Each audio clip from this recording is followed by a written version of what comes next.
Hi again, everybody. Welcome into another edition. This is Cross Functionality, the show connecting coaching, baseball, softball, male, female, hosted by former college baseball and softball players. Thank you for joining us today. My name is Jim, and joining me, as always, is my friend and co-host, softball national champion at the University of Alabama, and current day renowned coach, Cassie Reilly-Boccia. Cassie, how are you today? We're talking about regret. Kind of a negative episode today, but it's something that we have to do a deep dive into today, episode 56.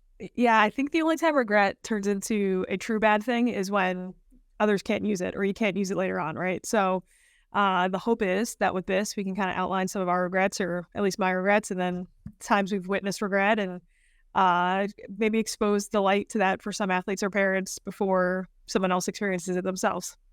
So you experienced playing softball at the highest level that you can possibly go, at the collegiate level, winning a national championship, playing at the University of Alabama. So I'm curious now, and you mentioned it right there, about what your regret might be. I was going to get to this later on in the episode, but some of the regrets, now that you brought it up, I think it's a good time to go with this. The regrets that you had as an athlete it can't be many, few and far between, because you got to the highest level, but I'm sure like every athlete that maybe played in the past or currently is playing or just retired from their athletic career, you probably had some regrets.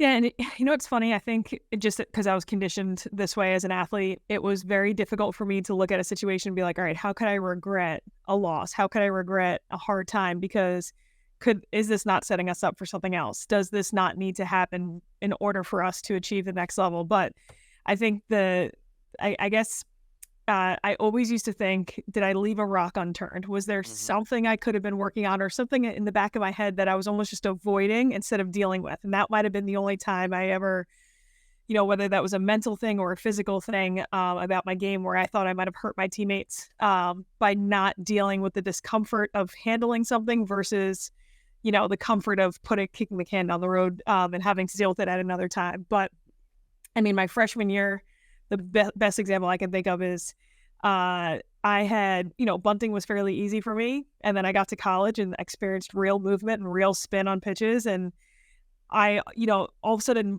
everything I knew about bunting or how to even get a bunt down on a rise ball on pitches that I just never saw before was really difficult. And, I worked on it, but not nearly as much as maybe I should have for how important that would be in later games and playoffs and all that. So I remember that, a big moment came in the World Series. I didn't get a bunt down like I should have, and it was extra embarrassing because obviously you're at the World Series, you're on television, and, bunting, although it appears so simple, it was one of those things that was a rock that was left unturned, but certainly something that I made sure to master before the next season came around. And that was your freshman year. Oh, yeah. That was... Yeah. Yep. It still tastes bad in my mouth talking. And this is coming from you who were a good bunter in high school. You know what? I wasn't called upon to do it often, but when I did, it was never an issue. It was you get the bunt down, no big deal. And then all of a sudden, this type of movement, this type of spin, oh hey, pitchers are going to do. They know how to throw to someone in a bunting situation to try to get you to either chase or pop something up. It became significantly more difficult at better pitching. To get that bunt down. Now, what age do you think you were able to gain that self-awareness to understand what regret was and how to avoid that? Because just based off what we've talked about privately, what we've talked about on this podcast, now 56 episodes in from your past, what you did in high school, the focus you had, some of the extracurricular activities that you were involved in outside of softball. But when did that... It didn't seem like you had many regrets when it came to high school and playing in high school, doing what you were doing in that journey of getting to Alabama. But what age did it dawn on you and when you became really self-aware and understood what regret was and now how do I avoid that? Yeah, I think you're almost like looking at what your pride is attached to, right? So my pride was attached to performing on the field and being there for my teammates and I guess not being a liability. Maybe that's the way to put it. I never wanted to be the reason my teammates didn't find success or our team did not find success. So that was so tied up in my pride. And I think, that probably ties into why I worked so hard, why I wanted to, it was never an issue of me, hey, are we going to hang out with friends tonight? Or am I doing the softball commitment I had? That was, right. And a lot of people would look at my situation and be like, oh, don't you regret not having more social time? Don't you regret not having other moments with maybe your friends? But again, that is where your tide is tied into. So I do think it was probably right around like 8th grade freshman year. I think that awareness started to happen because I realized I wanted to win a national championship one day. I wanted to play at the World Series. And then I'm also looking around at the area I'm growing up in and realizing there's not a single person in my area to ever do that. So do I have this like crazy dream like I had when I was younger when I thought I was going to play for the Yankees one day? Right. But it was one of those things where I think once it clicked in that I had to be extremely abnormal in order to achieve these things. That's when that awareness of, okay, do I take care of this now or am I going to regret this later? Do I show up to this? Do I go on this really difficult, challenging travel team now and show up to the failure that I might have to experience now? Or am I going to regret it later when I'm behind going into college or trying to even get into college, right? So I think that's right around the time it started to click. Tino Martinez replacement. That was your dream, right?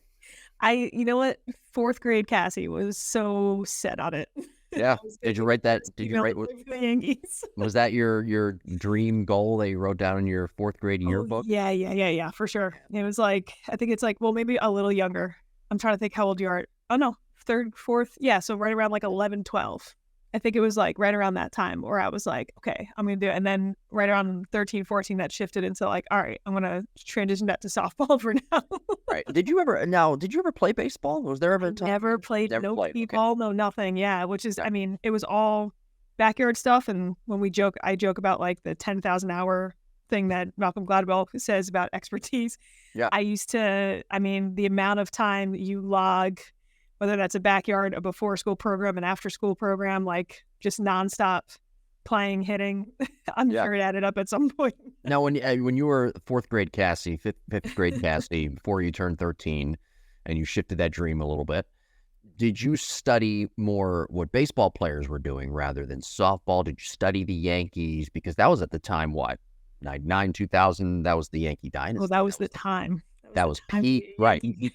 Peak Yankees right there. You can make the argument. Here we are 20 some years later and they're a mess. But 20 years ago, they were the exact opposite. They were that was the team to root for. Everybody was studying, whether it was the business side of the Yankees, the baseball development side of the Yankees. Were you as a kid kind of studying what players were doing? Talk about being obsessed with it. I mean, I used to get the VHSs of the 96, 98, 99, 2000 championship. Like, I guess they would do like a documentary-esque thing. Yeah. And I would watch those like a season yearbook, I think it was. Yes. And so I was less obsessed with like the individual players, although I thought Tino Martinez was so good. And I thought, Mariano was so good. And Jeter, even though I didn't like how everybody was obsessed with him, I still thought he was good. I'll give you a name, a throwback in the bullpen, Ramiro Mendoza. Yes. I was going to say even Scott Brocious, like he was solid third baseman all day. Chuck Knobloch until he lost his mind and couldn't throw. Poor guy. Yeah. Got the yips. But so I was obsessed with the team, and I was obsessed with the athletes that were like how to win a championship. That's really the biggest piece of what I thought was what I was going to accomplish. So, I talk about studying it. I guess I was studying without realizing it to how to win a championship and how to achieve that. Yeah. Well, I say this with the studying thing now, and as it pertains to today's topic, episode 56, deep dive into regret. It's never been an easier time to be an athlete, in my opinion, because you have these shorts, these videos on Instagram and on TikTok that a lot of times are very informational. Very informal, and there's a lot of really good coaches, collegiately, professionally, that put their stuff on Instagram, put their stuff on TikTok, and even Twitter. And if you are able to sift through everything, you can come up with some really good stuff, and you can get some takeaways and things that you can apply to your game. So it's really never been an easier time to be an athlete, or really be anything, quite frankly. There's a lot of new life hacks now, obviously. But at the same time, though, when it comes to regret, there, along with all of that new stuff, that new technology, there is some regret now that comes along with not doing enough or maybe doing too much, and you're kind of walking that tightrope. So you really have to, at this point, be careful to not fall into any more traps of the technology, and in turn might lead to regret someday. Yeah, I mean, I don't envy growing up at this day and age. And I remember my senior year of college, someone asking me, how do we know we're the hardest working team in the country? How do we know Florida's not doing X, Y, and Z more than us? How do we know we have the best technology or the best coaches? And it was like, it was some anxiety coming from one of my teammates. And, two things dawned on me. Number one, we'll never know, right? Like, I just put Yeah. it in the back of my head, we'll never know. It is what it is. And all you can focus on is what do I need to do to get better? Who's in my corner? Who can I surround myself with to help guide me, and doing what I can every single day. And not, because again, if you're just trying, we've talked about this before, if you're just trying to live up to someone else's standard, you're going to eventually set a ceiling for yourself. Sure, it's great to maybe work alongside someone who pushes you really hard, but why just stop it and try to beat what Florida's doing in their weight room? Why not? If that's going to be less than what I am potentially capable of, right? So you're just trying to beat your best day you've ever had. However, if I, fast forward to now, when I had said, oh, you'll never know, you'll never be able to see inside the weight room. Well, now you kind of can. You could see inside. I mean, there's people who post the best of their best all the time, right? This is what we're doing here. This is the technology I'm using. Look at this PR this athlete did at 12 years old, and look at their exit velo here. And you're seeing a 30-second snippet of their life, and it Yeah. can cause all this anxiety of like, oh my gosh, I'm behind, I'm not doing enough. So that's certainly, as powerful as social media can be in a positive light. Obviously it can stir up these emotions that can seemingly cause instantaneous regret or diminish all the hard work you have been doing this whole time. Yeah. As an athlete, when you're in the grind of things, and you're trying to win a national championship, as you were 10, however many years ago now, I don't want to age us, but No, about forget 10 years ago. 11, 12 years. Yeah. Okay, 11, 12 years. But champions never die. What's that saying? Champions never go away, or whatever. Legends, something, but champions. Tom Brady made a shirt out of it. It's really cool looking. But how did Pat Murphy, because, a lot of times with regret, athletes will equate that to playing with heart. And I actually, I don't know how you feel about that saying. I hate that saying, because I think that playing with heart, you play without actually thinking, or you play without actually using your head and doing the smart thing. Sometimes it's not always about just trying to run through a wall, so to speak. It's not always about diving for that line drive. It has to be the right situation if you're playing the outfield, both baseball and softball, when you do go for that dive. So playing with heart is kind of a farce to me. You have to play smart, and you have to be well equipped mentally to play well physically. But a lot of times athletes will equate regret with playing with heart. So how do you separate the two? Because there is that fine line there.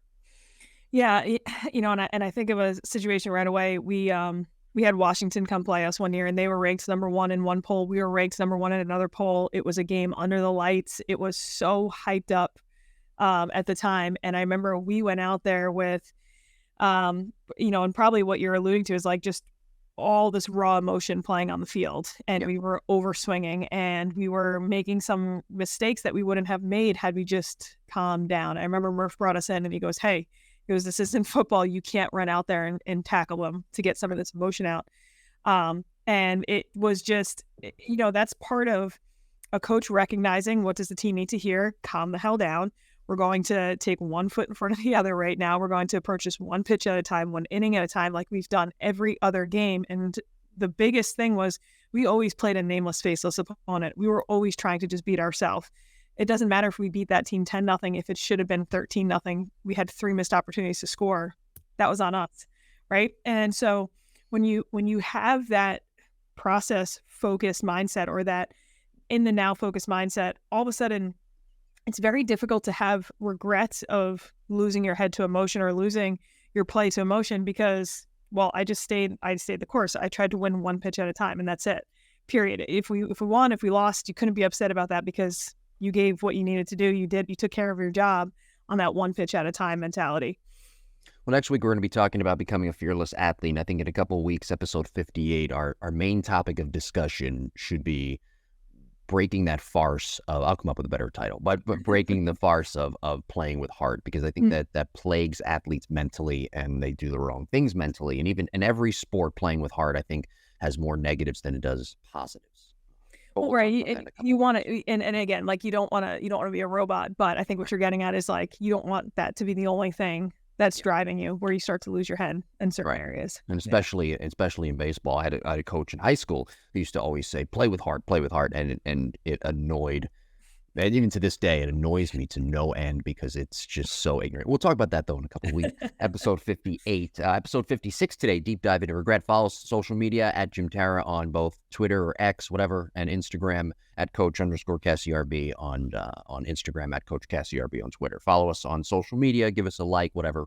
We do appreciate that. Let's talk a little bit now. Let's shift gears from what you do now currently in 2023 as a coach, having the opportunity to work with athletes every single day at your own academy, and seeing different types of athletes, different types of personalities, and the type of regret that you've been able, unfortunately, as a coach, have been able to witness, and what you've taken away from that.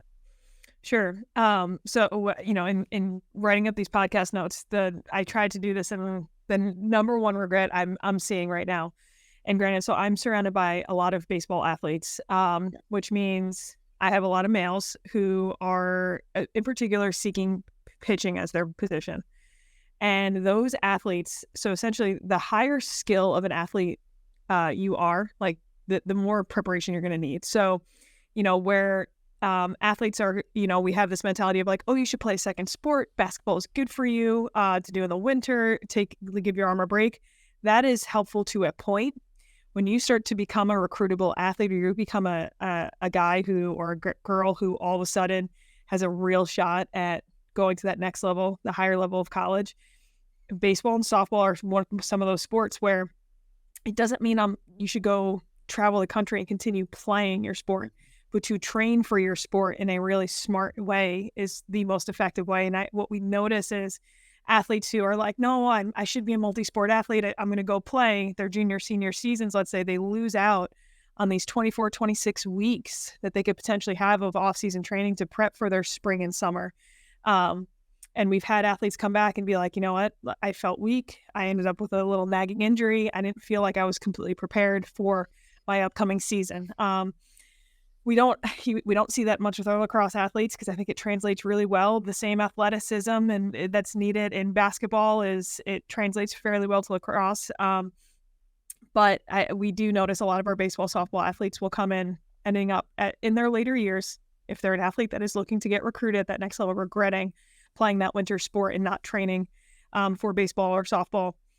The next thing we see is athletes who are like, no, I think I'm good. I'm going to just work out on my own and do my own thing. And then they realize that they could have been so much better had they not only been in an environment with other athletes that were working just as hard as them, or if they had coaches that were helping guide them every step of the way. So that's another thing is athletes thinking they can do a lot of this on their own without a little bit of guidance, or that you could work just as hard by yourself than you could if you were in a team-esque or group-esque environment. You're always going to push a little harder in those environments.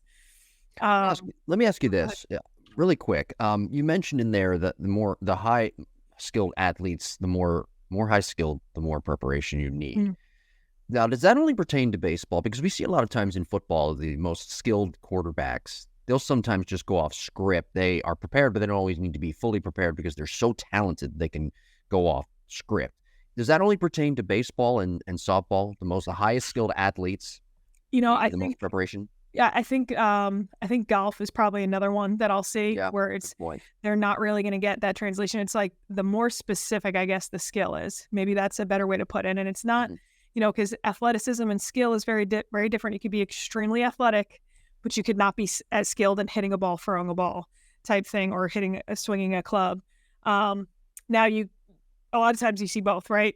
Yeah, what we see a lot, you have a very skilled baseball, softball player who I'm one of them. I was able to hit really well. We have pitchers who can throw, but you get them doing another sport and they might not be as athletic with their feet. They might not be as athletic with other parts in other sports. Granted, you sometimes see the freaks that can pick whatever sport they want to do and play. And they're the ones that end up playing multi-sports. And then everyone thinks like, oh, you have to play multi-sports in order to be that athletic. It's not always the case. Sometimes people just have that athletic gift. Dion, right? Right. Was he going to be that naturally athletic regardless? Or Do we think that's just because he played all these different sports? There's a lot of kids out there who play a lot of sports that, end up being mediocre in a lot of sports and never truly developing high skill. When you're younger, I'm not saying you're in middle school, like you should, if you have the opportunity to play a lot of sports and expose yourself to that, I think that's a very, very good thing. What I'm talking about is as you get older, all of a sudden you're not going to see that translation anymore. It's going to be a detriment to your skill than it is going to be, basketball translating to how you're going to throw off a mound or hit a pitch coming into you. I think we need to settle the debate that baseball and softball, hitting a baseball or softball is the hardest thing to do in all of sports. If Deion Sanders said it is, fine. I mean, he's like king coach right now, right? What he says goes. So I'm just saying, if he said it and he's a head football coach, then I think that ends every single argument. Talking about safe option though, and taking the challenging route. How do you determine such as a player? How does one look at that, saying this is the safe option, this is the challenging one, understanding what they can overcome as it pertains to the challenging one, and if the safe option, when that is the correct route to go? Yeah, I think this is that. Hey, do you want to be a big fish in a little pond or a little fish in a big pond type thing? And I think sometimes we get caught up in this recruiting world or this. You have to go where you're going to get attention. And it's all of a sudden we lose focus on, well, where are you going to go that's going to make you the best version of yourself? And we're so afraid of that initial failure or maybe not rising to the top sooner. And I see this more with parents. They have no idea what travel ball team to pick. They don't know where to send their kid for a camp. They don't know what to do. And so sometimes they'll say, you know what, maybe we won't do the challenging team this year. I don't want him sitting the bench and I don't want him to be set up for that type of failure too soon. There is some merit in this. You don't want to throw someone off in the deep end when they don't know how to swim at all. But we do want to push athletes into challenging situations and see how they rise to those challenging situations. So again, I don't know if there's essentially a perfect blueprint of being like, because it's really not black and white. It's not like a list of safe options and not. It's kind of going to be a scale, and every situation is going to be a little different. I see so many times athletes being afraid to push into those more challenging situations, and then after the fact, they're like, I wonder how I would have responded. I wonder if I could have handled that really difficult camp. I wonder if I could have done something more with this. So I do see athletes who kind of side towards comfort instead of the smart option, right? Listen, It might not always make the most sense to go into that really crazy, challenging environment. But if you're siding away or shying away from it because it's just discomfort that you're afraid to show up to, that's when I see regret later on. Yeah, athletes put pressure on themselves a lot of times, I think, when they focus on one singular play, one singular moment in a game that in their minds was the biggest play of the game, but really didn't mean as much in the grand scheme of things. How do you as a coach talk them off the ledge, so to speak, mentally, and get them away from worrying about what it may have happened in the past with that one play that, again, doesn't really mean all that much, and focusing more and putting their energy more towards how they can now progress and get better? Because that's the part of regret that people don't really always look at from an athlete's standpoint mentally. They'll focus on one play, and that play, but this happened over here at this part of the game too. Yeah, and that's a great point, because so many times we're gonna over dramatize our successes and failures. That's just the nature of being a human being. But we'll see athletes being afraid to throw a certain pitch because they threw that one pitch that one time in this big moment and it got tattooed over the fence, right? We'll see athletes being afraid to swing at certain pitches, or they feel paralyzed, like, oh man, like I swing and miss at that, and all the time. And I'm like, all the time? Or, well, no, just this one big moment when I needed to show up for my team and I didn't. So, I think the first step, let's say you have an athlete who's kind of stuck in this regrettable thing that they feel like they did, that they lost their team, the game, whatever it may be. One, we have to talk about it because in their head, they've just been telling themselves their own narrative. And until it gets out, once you get it out, number one, it exists somewhere else than your head and your brain kind of quiets it a little bit. Number two, you can start to hear, like, as you say things out loud, you'll say like that my whole team was relying on me for this one thing. And I'm like, really? I'm like, would you ever look at your teammate and tell your teammate, listen, I'm relying on you for this one play right here. They start to realize like, okay, the narrative I've been telling myself is not entirely accurate. It's definitely harsher than I would have ever expected anything out of my teammates. So of course my teammates are probably not expecting that of me. And then we break it down and we start to break down like, hey, when did this buildup start to happen, and how they felt afterwards, because they probably had so many emotions that needed to get processed afterwards, let's say, that they just didn't want to have to deal with. Oh, that embarrassing, regrettable thing happened. I don't want to deal with it. And now they're 2-3 weeks later and they're having a hard time throwing a pitch or swinging at a certain pitch. And that's their emotion coming out now, right? Because it wasn't dealt with. So it's, it's going to sound like talk therapy for a little bit, but it's going to have to be talking about it, visualizing that moment again, desensitizing how we feel, and so that the emotion that we feel when we think about it starts to get less and less and less. And then we finally start to visualize ourselves on how it's going to come up again and how we're going to succeed in that situation differently now. So I think it's probably that 3-step process for a coach or a parent to go through with an athlete, but it's going to happen. There's going to be a big failure or a big time when an athlete thinks I lost the game or I did something, and we need to just talk through it to make it not such a big deal. Do you think that the athletes who do fear regret, do you think that stems from fear of failure and fear of insecurity? Yeah, I mean, it definitely can. And I'm trying to think of situations where maybe it isn't. It's certainly an insecurity in they don't know what's best, right? Like they don't have this confidence in recovering from failure. So it is an easier emotion to lean on. I was like, oh, I regret doing that, instead of being like, well, no, I'm thankful that happened. I'm grateful that bad moment happened, because look at how much stronger mentally and physically I am now. Look at how it kicked my butt into gear to do all these things that maybe I would have never gotten done before. That is a little bit more of a stronger, more mature mental athlete. Not saying it's easy to do in every situation, but regret certainly is an easier slide to go down sometimes than actually being grateful for the failure in the first place. Be sure to email us, dreambowpodcast21@gmail.com, with any of your questions, concerns, comments, whatever. We read them all. Email us, dreambowpodcast21@gmail.com. Watch the show, Softball Strength Academy YouTube page as well next week. And by the way, I do, just to lighten it up here, because this was, talking about regret today, there's always that integrated negativity that comes along with regret in anything in life. That was our topic today, our main topic, doing that deep dive into regret. Next week, we're going to be talking about becoming a fearless athlete. That'll be a lot of fun. And then the week after that, we're going to be deciphering details about playing with heart and sort of putting that myth to rest. That'll be episode 58. I remember I do have one regret, and this is a little bit of a funnier. I don't know if you've had this type of thing happen to you though when you were a kid, but when I was a kid, I was 10 years old. I was on the mound and I just gave up a home run. And the next kid came up and he pointed his bat to the center field wall. So the first pitch, it just got me even angrier. So the first pitch I tried to hit him in the back. I missed. So then I got even angrier. And then the next pitch, I hit him square in the head. And I was happy about that.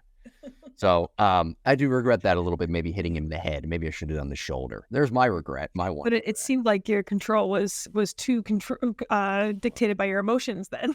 It was. But I was playing with heart. That was me pitching with heart. Nobody's going to do that to me. That's pitching with heart. Yourself. All right. So that's next week, episode 57. We covered everything today. Do you have anything coming up? No, I think so. Did, right? No, we're just cruising along. This is, let's see, fall ball for baseball is ending in the next couple of weeks. So our building is getting busy, and then softball has a few more weeks left.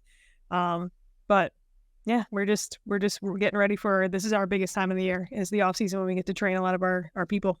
Yeah. How are you getting better? I'm going to ask that, I think, every week as a rhetorical question to the audience. How, softball, baseball, whatever, how are you getting better? How did you get better this past week? It is today. Today, when's this episode coming out here? October 4th, right? Is that right?